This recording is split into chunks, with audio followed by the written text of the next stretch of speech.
Мұнай-газ саласы ел экономикасында стратегиялық маңызға ие екені анық. Дәл осы саламен біздің аймақ экономикасы сабақтасады. Өңірде мұнай өндірумен 13 компания айналысады. Соңғы жылдары өндіру көлемі күрт қысқарып, одан қалды скважиналар суланып кеткенін, халықаралық рынокта қара алтын құнының құлдырағанын қоса ескерсек, ахуал түсінікті сипат алады. Дей тұрғанмен әлеуметтік жағдайға қатысты жағдай жайттар жоқ емес.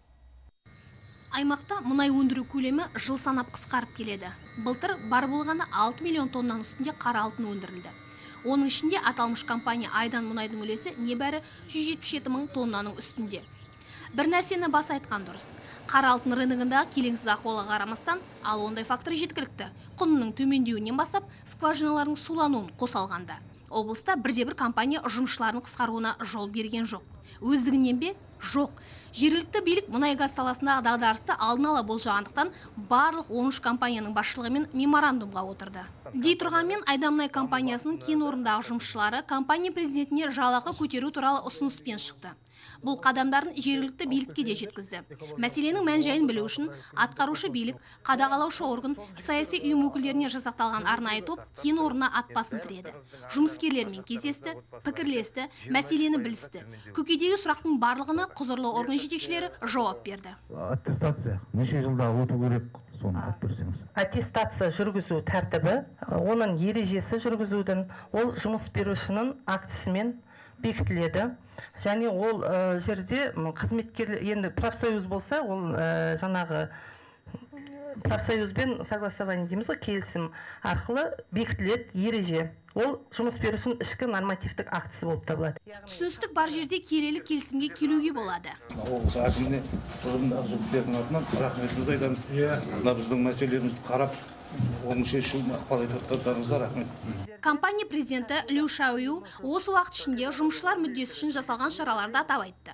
Жуырда аттестация өткен. Соның нәтижесімен айлық жалақы 10%-ға жоғарылапты. Бірнеше пункттен тұратын еңбекшілер жағдайын жақсартуға бағытталған нақты тіректерді тілге тиек етті. Айдан мұнайдың ахуалын бүге шегесіне дейін баяндады. Және жұмысшылардың қазіргі ұсынысын ескере, компания президенті жалақы 1 мамырдан бастап тағы 20%-ға көтерілетінін жеткізді. Повышение зарплаты с 1 мая для всех работников на 20%. Бас есепшінің есебі бойынша, егер осыған дейін жұмысшы еңбек демалысына шыққанда қолына 170 мың мен 220 мың теңгенің аралығында қаражат ұстап келсе, енді ол сома 204 пен 264 мың теңгенің үстінде болмақ, ал кейбір жұмыскерлердікі 344 мың теңгеге дейін жетпек. Облыс прокурорының орынбасары Жасұлан Еламанов компания тарапынан кәсіподақ ұйымын құру қажеттілігін, төрағаны орталай сайлап, сол арқылы еңбекші мүддесін шешкен тиімді екенін алға тартты.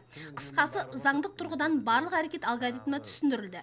Сұрақтарға жауап берілді, жұмыскерлер мүддесі қанағаттандырылды. Шешілмей қалған мәселе жоқ. Жұмысшылар бір ауыздан разы екенін алға тартты. Мы согласны с этим, согласны.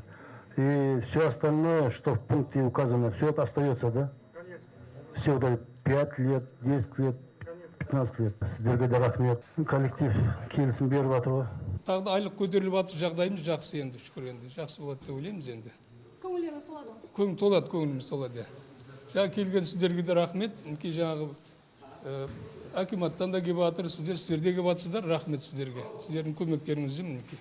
Айнұр Тұңшбаева, Алпамыс Әшірбеков, Төрехан Қожахметов, Қызылорда телеарнасы.